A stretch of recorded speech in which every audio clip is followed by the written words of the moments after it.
Alright guys, Team Gags Gaming here, team member Tyler, Baggett, Dan. Tight. Alright, today we're going to bring you a special show here tonight. We want to see if we can bring you guys a tech video. I mean, there's a lot of cards out there, a lot of pretty good techs out.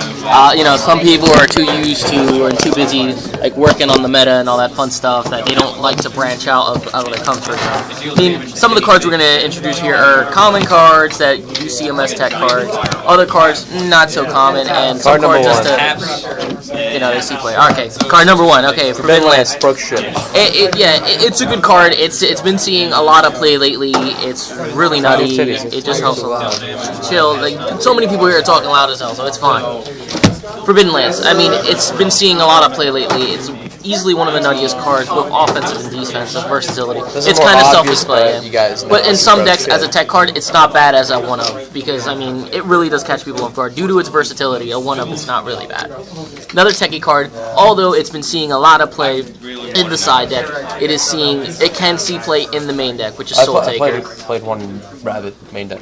Broke shit. It's pretty good. It just adds for that extra removal for decks that just don't have enough removal, like Rabbit. I mean, they have removal as far as like just traps and stuff like that, but if there's a card on the board that Rabbit needs to deal with, the one Soul Taker can really get it there. So I mean, other decks can see play in some other decks. This one I don't even think needs to be explained, but I'm going to explain it. This is my personal way. Okay, 7 tools, man. Like this format, let me tell you this one right now. This format is trap heavy.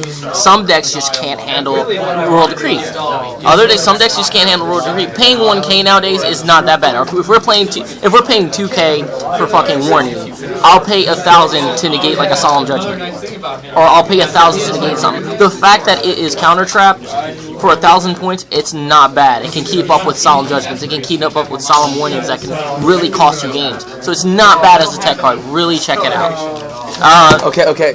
This is my friend Ian. Get over here, Ian, if you want to talk about it.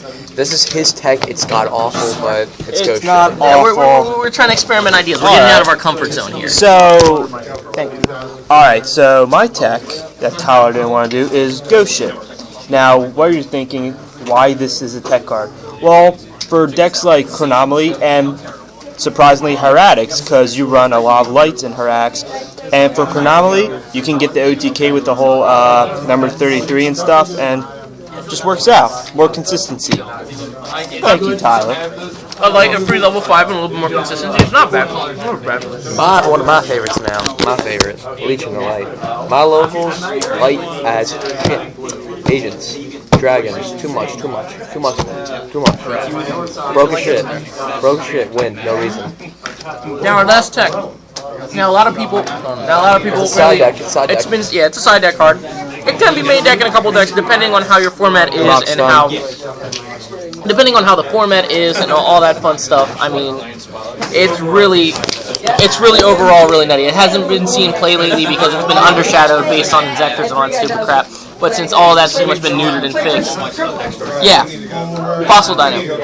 It's incredible in the format. I mean, there are times where, because since Macro Rabbit and Water is kind of like up there, yeah, I mean, I can see how it couldn't be too much with Water, but it does help out. It stops Megalo. Look at this in this way. You're playing Rabbit, right? You special summon not that much, I'd say. That's if you draw Rabbit, but you rarely ever draw Rabbit. Yeah, against Rabbit, it just wrecks it. It's just, they can't do anything. They have to go Rabbit, they have to make, like, Logia, because that's going to be their overall first play. Then they run into Dino. I mean, yeah, they can run into Snowman. But you pretty much side this if you're playing Rabbit. Yeah. But so you're playing against Widows, probably arguably the best deck in this format. Oh, yeah. I set this shit, right? They attack after they just did Shock Lock. I think our viewers know how to play Yu-Gi-Oh. Obviously goes without saying. Against windups, yeah, you're back.